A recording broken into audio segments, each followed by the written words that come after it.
ከአንድ ዓመት በፊት ጊሃን ስኩዊድ ጌም በተባለ ጨዋታ ላይ ተሳትፎ ነበር። ይህም ጨዋታ ሰዎች ዳጎስ ስላለ ገንዘብ የሚፋለሙበት ነበር። ጊሃን እንደ አሸናፊነቱ ተቆጥሮ የማያልቅ ገንዘብ ቢሸለምም የቀሩ ተጫዋቾች ግን ሕይወታቸው አልፏል። ጊሃን አሁን አሜሪካ ውስጥ ካለችው ልጁ ጋር ለመገናኘት ኤርፖርት ውስጥ ይገኛል። ነገር ግን ሌላ የገንዘብ ፍላጎት የነበረውን ሰውዬ ወደዚህ ጨዋታ ሲጋብዙት ሲመለከት ከጉዞ ቀርቶ የጨዋታውን ባለቤቶች አድኖ ለመያዝ አቅዷል። በጨዋታው ላይ እጁ ያለበት ፍሮንትማን ተብሎ የሚታወቀው ሰውዬ የሚያስቆጨው ነገር ውስጥ እንዳይገባ ቢነግረውም ችላ ይለዋል። ወደ ሶል ኮሪያ በመንገዱ ላይ ወደ አንድ ሱቅ በማምራት ቢላ ይገዛል። በቀጣይ መጸዳጃ ቤት ውስጥ ከጆሮ ጀርባ ትራከር እንዳለ ይደርስበትና ያስወግደዋል። ይህ በእንዲህ እንዳለ መርማሪ ጁንሆ ያለበትን ቦታ ሳያውቅ ይለቃል። ከአንድ ዓመት በፊት ጁንሆ ወንድሙን ለመፈለግ ጨዋታ ውስጥ ጣልቃ ገብቶ ነበር። ወንድሙ ኢንሆ ግን ጭራሽ ለካ ፍሮንትማኑ ነበር። ኢንሆ ጁንሆን ተኩሶበት ከገደል በመውደቁ ሕይወቱ እንዳለፈ ነበር የገመተው። ነገር ግን አንድ ጀልባ ሕይወቱን አትርፎለት ወደ ሆስፒታል ይወስደዋል። በዚህም ገና አሁን ከኮማ እየነቃ ይገኛል። ከ2 ዓመት በኋላ ጁንሆ ትራፊክ ሆኖ እየሰራ ይገኛል። ስልኩን ወንዝ ውስጥ በወደቀበት ወቅት በመጥፋቱ ምንም መልስ ሳይሰጥ ለብዙ ቀናት በመጥፋቱ ከስራው ለትንሽ ሊባረር ነበር። አለቃው ግን ለጁንሆ ጥሩ ምክንያት ስላቀረበለት የሥራ ደረጃውን ብቻ ዝቅ ያደርጉበታል። በትርፍ ጊዜው ከካፒቴን ፓርክ ውሃ ውስጥ አስክሬኑን ካገኘው ሰውዬ ጋር ይገናኛል። ሁለቱ በመተባበር ጨዋታውን በድጋሚ ለማግኘት ሁሉንም ደሴቶች እየመረመሩ ይገኛሉ። ጊሃን በሌላ በኩል አንድ ሆቴል ውስጥ እየቆየ ሲሆን ብዛት ያላቸው ካሜራዎችን ተክሏል። አንድ ቀን ፍሮንትማኑ 2 የሰው ጭንቅላቶችን ይዞበት ይመጣል። ነገር ግን ቅዠት ብቻ ነበር። በኋላ ላይ የግል መርማሪ ከሆነው ሚስተር ኪምና ተላላኪው ሳክን ያገኛቸዋል። እነዚህ ሰዎች ተጫዋቾቹን የሚመለምላቸውን ሰውዬ እንዲያገኙ የቀጠራቸው ሰዎች ናቸው። እስካሁን ድረስ ስላላገኙት ግን ጊሃን ተጨማሪ ሰዎችን እንዲቀጥሩ ተጨማሪ ገንዘብ ይሰጣቸውና ሰውየውን የያዘውን ማንኛውንም ሰው ዳጎስ ያለ ሽልማት እንደሚጠብቀው ይነግራቸዋል። ኪምና ውሳክ ብዛት ያላቸው ጎረምሶችን በመቅጠር ስራቸውን ይጀምራሉ። ያላቸውን ፍንጮች በሙሉ በመለዋወጥ እያንዳንዱን ባቡር ጣቢያዎች ያካልላሉ። ነገር ግን የትም ሊገኝ አልቻለም። ውሳክ ይህ ታሪክ እውነተኛ መሆኑን እየተጠራጠረ ይመጣል። አንድ ምሽት ጥንዶቹ ረፍት በሚያደርጉበት ወቅት ሪክሩተሩ ስላፒንግ የተባለውን ጨዋታ እያጫወተ ለሞያንጊ የጨዋታውን ግብዣ ሲያደርግለት ይመለከታሉ። ሪክሩተሩ ከጣቢያው እንደወጣ ኪምና ውሳክ መከተል ጀምረው ለጊሃን በመደወል ያስጠነቅቁታል። በዛው ተመሳሳይ ሰዓት ያንጊ ነፍሰ ጡር ከሆነችው ከድሮ ሚስቱ ጁንሂ ስልክ ቢደወልለትም ሳይመልስ ይቀራል። ጁንሂ በሰዓቱ ሆስፒታል ውስጥ ስትሆን እሷም የጨዋታውን ግብዣ በማግኘቷ ቀጠሮዋን ትሰርዘዋለች። ከቆይቶች በኋላ ሪክሩተሩ ወደ ፓርክ በመሄድ አንድ ጎዳና ተዳዳሪን ከዳቦና ከዕጣ እንዲያማርጥ ያስገድደዋል። አንደኛው ብቻ ዳቦን ሲመርጥ የቀሩት በሙሉ ግን ዕጣውን ይመርጣሉ። ነገር ግን አንዳቸውም ዕጣቸው አልደረሳቸውም። ሪክሩተሩ ከዚህ በመቀጠል የቀሩትን ዳቦች መሬት ላይ ጥሏቸው ይረጋግጣቸዋል። ኪምና ውሳክ ቀርጸውት ለጊሃን ይልኩለታል። ጊሃን በሰዓቱ ከመጠን በላይ በሆነ ፍጥነት እየነዳ ስለነበር ፖሊሶች ያስቆሙታል። ትራፊኩ የቅጣት ወረቀት ከጻፈለት በኋላ ይለቀዋል። ጁንሆ የባልደረባውን ስክሪን ሲመለከተው የጊሃንን ስም ከጌሙ ያስታውሰዋል። ስሙን ሲስተም ውስጥ ሰርች ካደረገው በኋላ ከአንድ መኪና አከራይ ድርጅት አድራሻውን ያገኘዋል። ፓርክ ውስጥ ሪክሩተሩ ከአካባቢው መጥፋት በመጀመሩ ኪምና ውሳክ ሊይዙት ይከታተሉታል። ሪክሩተሩ ግን በጣም ፈጣን በመሆኑ ወዲያው ይዛቸውን ይደበድባቸዋል። ከቆይቶች በኋላ ጊሃን ቦታው ላይ ሲደርስ ያገኘው ቢላና ደም ብቻ ነበር። በሌላ በኩል ሪክሩተሩ ኪምና ውሳክን አስሯቸው ወደ አንድ ክፍል አምጥቷቸዋል። ሮክ ፔፐር ሲዘር የተባለ ጨዋታ መጫወት እንዳለባቸውና ተሸናፊው ረሽን ሩሌት ይጫወታል። በመጀመሪያዎቹ ዙሮች ምንም ነገር አልተፈጠረም። ሪክሩተሩ በንዴት ሚስተር ኪምን ተኩሶ ይገለዋል። ይህንን የተመለከተው ውሳክ በፍርሃት ሁሉንም ነገር ለመናገር ይስማማል። ምሽት ላይ ጁንሆ ኪም እቅዶቹን ወደሚያስቀምጥበት ቢሮ ሰብሮ ይገባና ወረቀቶቹ ላይ የአንድ አልጋ ቤት አድራሻ ያገኛል። ጊሃን ወደ ተከራየበት አፓርታማ ሲመለስ ሪክሩተሩ እየጠበቀው ነበር። ወደዚህ ስራ የጀመረው የሞቱትን አስክሬኖች ዞር በማድረግና ወጣ ያሉ ጸባዮችን የሚያሳዩ ተጫዋቾችን በመግደል ነበር። አንድ ቀን ያጋጠመው ተጫዋች ግን የገዛ አባቱ ነበር። እሱንም ቢሆን ግን ያለ ርህራሄ ይገለዋል። ሪክሩተሩ በቀጣይ ረሽን ሩሌት የተባለውን ጨዋታ እንዲጫወቱ ይነግረዋል። መሳሪያውን ተራ በተራ እየተቀባበሉ ምንም ሳይፈጠር ይቀራል። በስተመጨረሻ ግን ጥይቱ ሪክሩተሩን ይመተውና ሕይወቱ ያልፋል። ጊሃን ኪሱን ሲፈትሸው ጥቁር ፖስታ ያገኛል። በዛው ሰዓት ጁንሆ ወደ ሆቴሉ በርግዶ ይገባና ውሳክን ታስሮ ያገኘዋል። ሊያስረው በተዘጋጀበት ወቅት ውሳክ ጆሃንን በእሳት ማጥፊያ መቶት ይጥለዋል። ጊሃን ፖስታ ውስጥ ያለውን ካርድ ሲመለከተው ክለብ ኤችዲኤች እና ኦክቶበር 31 ሌሊት ላይ የሚለውን ጽሑፍ ያነበዋል። ጁንሆ ሲነቃ እሱና ጊሃን ስለሚያውቁት ነገር በሙሉ ተነጋግረው ጨዋታውን ተባብረው ለማዘጋት አብረው ለመስራት ይስማማሉ። ውሳክም ለኪም ለመበቀል እነሱ እርሱን ማገዝ ይፈልጋል። ጊሃን ያሸነፈውን ገንዘብ በሙሉና እስከዛሬ ድረስ የሰበሰባቸውን መሳሪያዎች ያሳያቸዋል። ከኋላው በር በኩል ማንም ሰው ሳይሰማቸው እንደፈለጉት ተኩስ የሚለማመዱበት ክፍል አለ።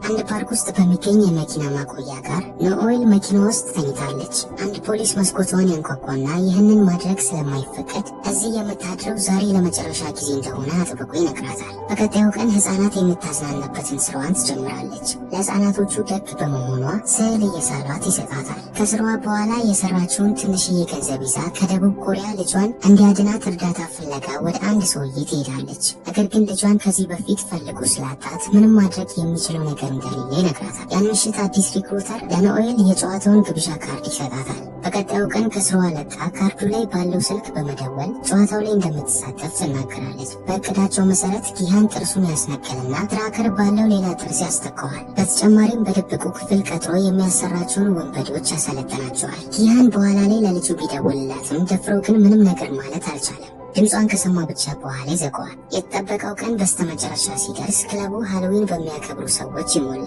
ጊሃንና ውሳክ ክለቡን ሲፈትሹ ጁሃን ከውጭ ሆኖ አካባቢውን ይቃኛል። በድንገት ሁለት ሰዎች የጥበቃ ዩኒፎርም ለብሰው ያስተውላቸውና ወደ ክለቡ ይከተላቸዋል። ቦዲጋርዱን በመሳሪያ ካስፈራረው በኋላ ይገባል። ጊዜው ግን ረፍቶ ነበር። አንደኛው ጥበቃ ውሳክን ራሱን እንዲስት ሲያደርገው፣ ሌላኛው ደግሞ ጊሃንን ከክለቡ እንዲወጣ ያደርገዋል። ጁንሆ ራሱን የሳተውን ውሳክን ይመለከተውና በትራከሩ ጊሃን እየወጣ መሆኑን ሲደርስበት የተቀሩትን ወንበዴዎችን ያሳውቃቸዋል።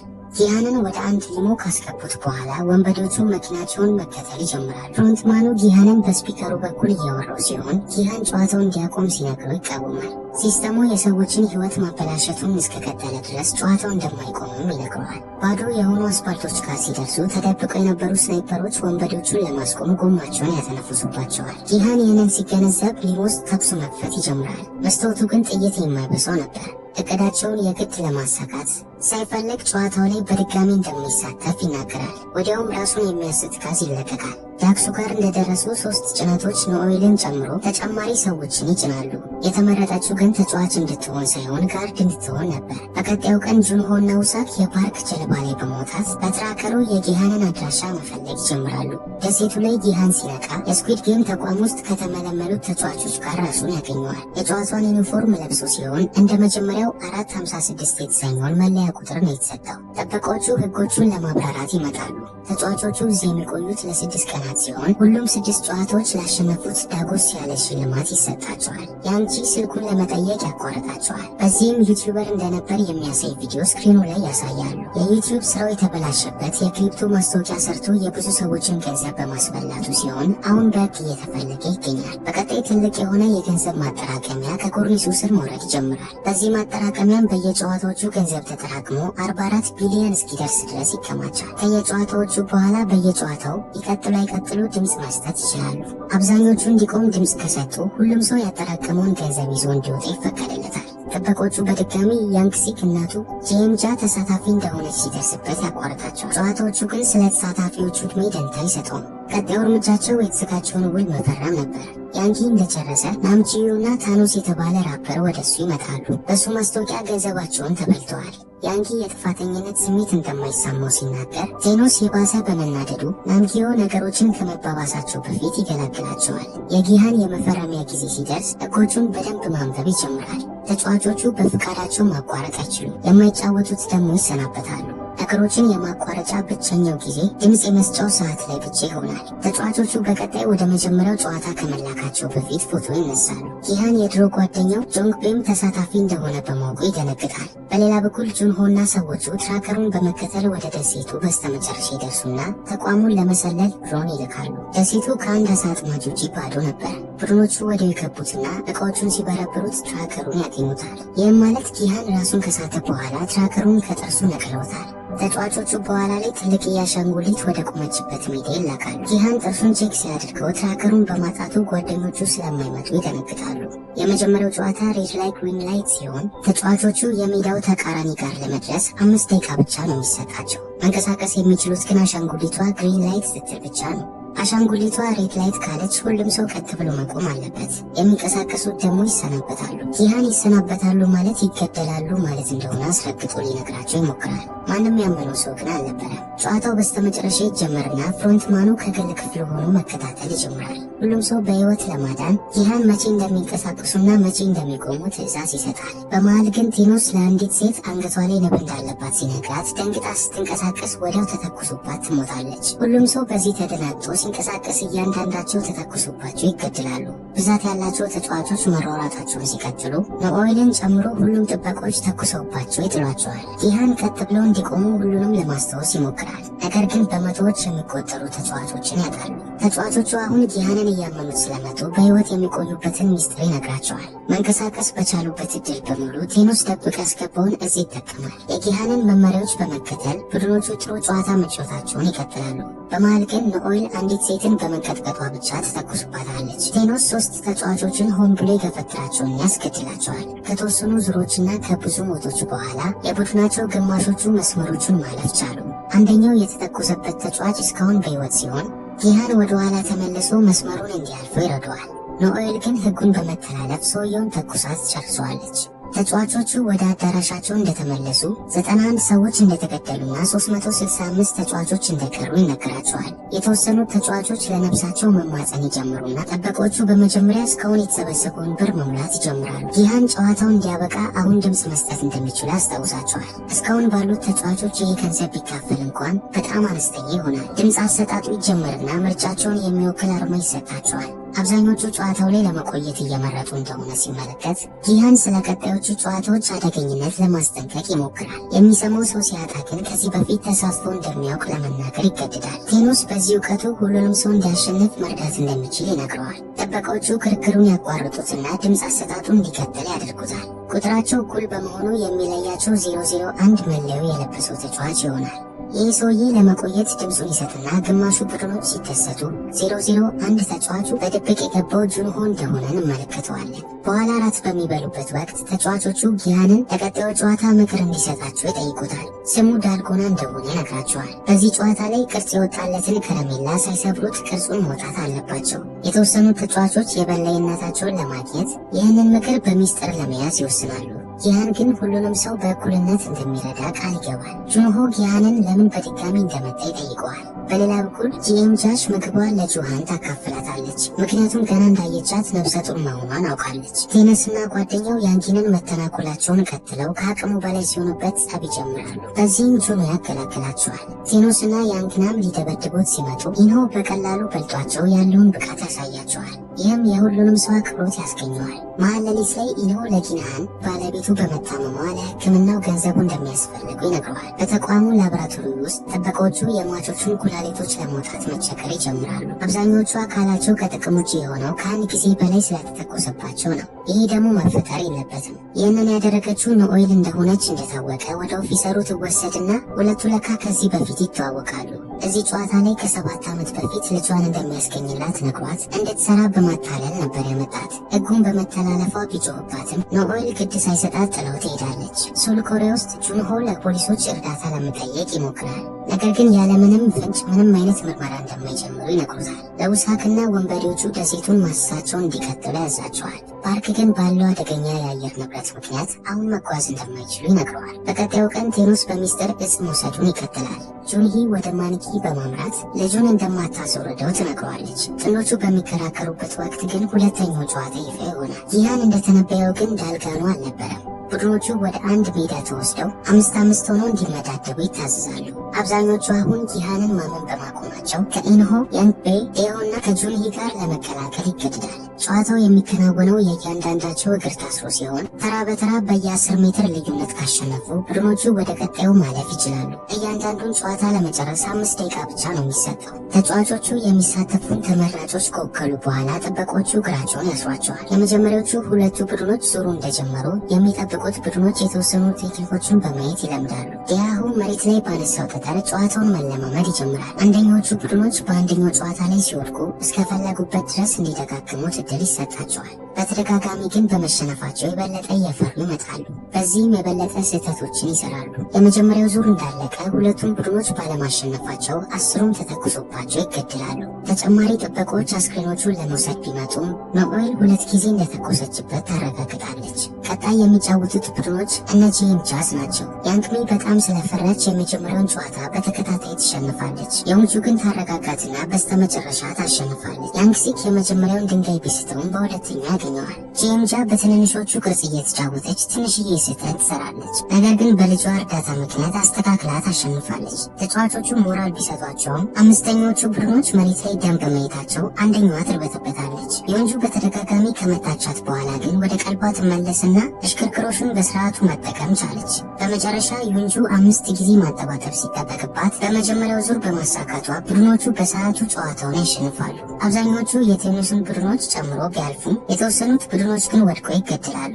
የመጨረሻዎቹ 2 ቡድኖች እነ ጊሃንና ሌሎች ተሳታፊዎች ነበሩ። ቹንሂ በመጀመሪያዋ ሙከራ ታሸንፍና ያንግቤን በመጀመሪያው የድንጋይ ውርወራ ያሸንፋል። ልምምዱ እዚህ ጋር ጠቅሞት ጊሆም ያለምንም ፈተና ያሸንፋል። ነገር ግን ኢንሆ በተደጋጋሚ በመሳቱ መደናገጥ ይጀምራል። በዚህም ጊሃን ማረጋጋት ነበረበት። በዚህ ድጋፍ ምክንያት ጨዋታውን ማሸነፍ ቻሉ። የተወሰኑ ሰከንዶች ብቻ እየቀሩ ጊሃን የማንጠባጠብ ጨዋታውን ለትንሽ ያሸንፋል። ኢንሆ ግን ደገፍ አድርጎት በስተመጨረሻ ያሸንፋሉ። ተጋጣሚዎቹ ግን ባለማሸነፋቸው ይገደላሉ። ተጫዋቾቹ ወደ ክፍላቸው ሲመለሱ ዩንጁ ገንዘቡን የምትፈልገው ለቀዶ ሕክምና እንደሆነ ታሪኳን ታጋራቸዋለች። ጊሃን በማሸነፉ ማንም ሰው ደስተኛ አልነበረም። ቡድኖቹ ትክክለኛ ትውውቅ ማድረግ ይጀምሩና ኢንሆ ሐሰተኛ ስም ይጠቀማል። በሌላ በኩል 2 ካርዶች ኖኤልን ወደ አንድ ክፍል ከፍቶ ያስገቧትና አስክሬኖቹን በማበላሸቷ ይወቅሷታል።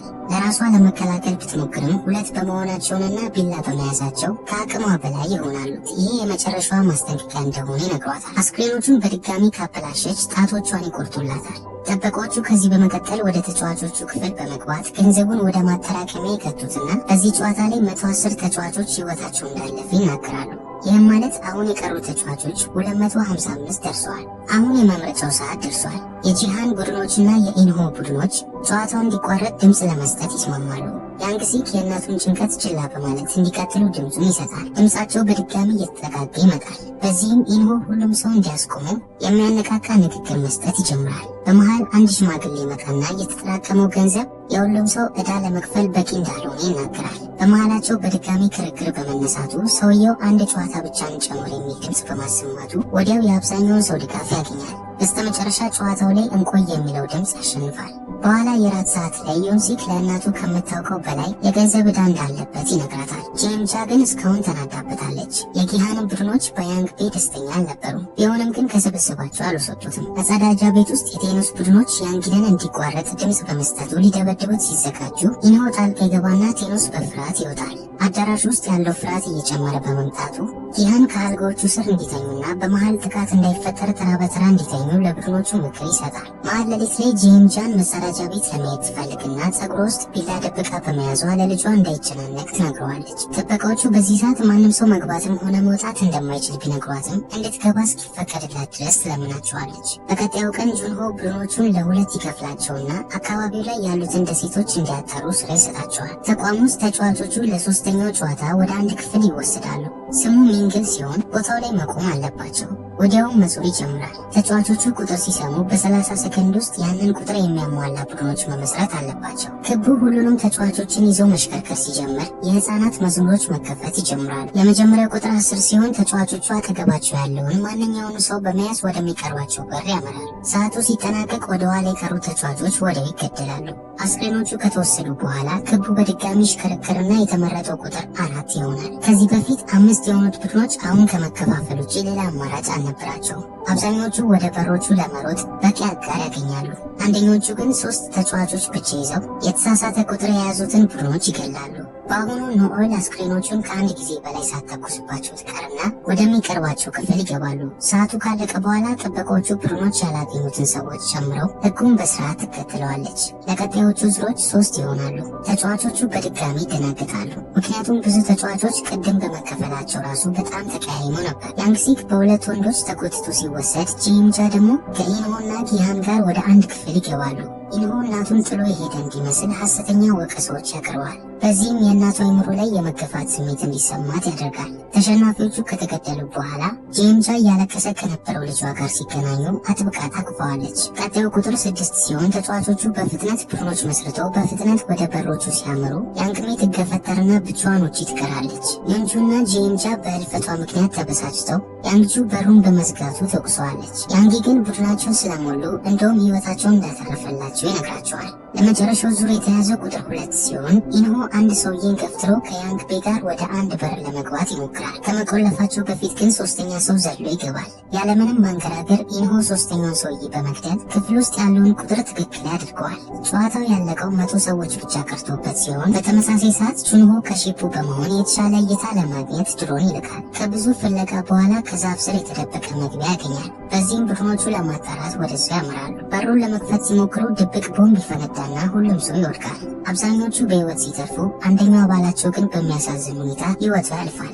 ፓርክ መመለስ እንዳለባቸው ሲናገር ቡድኖቹ ይቃወሙና ጁንሆ አዲስ ህግ ማውጣት ይጀምራል። ተጫዋቾቹ ወደ አዳራሻቸው ሲመለሱ ያንጊ ጨዋታው ካለቀ በኋላ አብረው መመለስ እንዳለባቸው ይነግራታል። ስለ ገንዘብ ማውራት ሲጀምር ግን የሚፈልገው እሱን ብቻ እንደሆነ ተረድታ ጥያቄውን ውድቅ ታደርገዋለች። ያንግ ቤ ስቲከሮቹን ሲቆጥር መቆየት የሚፈልጉት ሰዎች ብዙ እንደሆኑ ይደርስበታል። በዚህም ጊሃን ሀሳባቸውን ለማስቀየር ሊያናግራቸው ይፈልጋል። ኢንሆ ግን የበለጠ በጨቀጭቋቸው ቁጥር የባሰ እየተናደዱ ስለሚመጡ ሌላ ጸብ እንደማያስፈልጋቸው ይነግረዋል። በኋላ ላይ ጥበቃዎቹ መጥተው ድምፅ አሰጣጡ ይጀምራል። ያንግጁን ጨምሮ አብዛኞቹ ሀሳባቸውን እየቀየሩ ሲሆን የያንግ ሚን ሞት ካየች በኋላ ከአሁን በኋላ መጫወት አትፈልግም። ያንግ ሲክ ደግሞ እናቱን ማኩራት ይፈልጋል። በስተመጨረሻ እኩል 50-50 የድምፅ መጠን ላይ ይደርሳሉ። በዚህም ጥበቆቹ በቀጣዩ ቀን በድጋሚ ድምፅ እንደሚያሰጧቸው ይናገራሉ።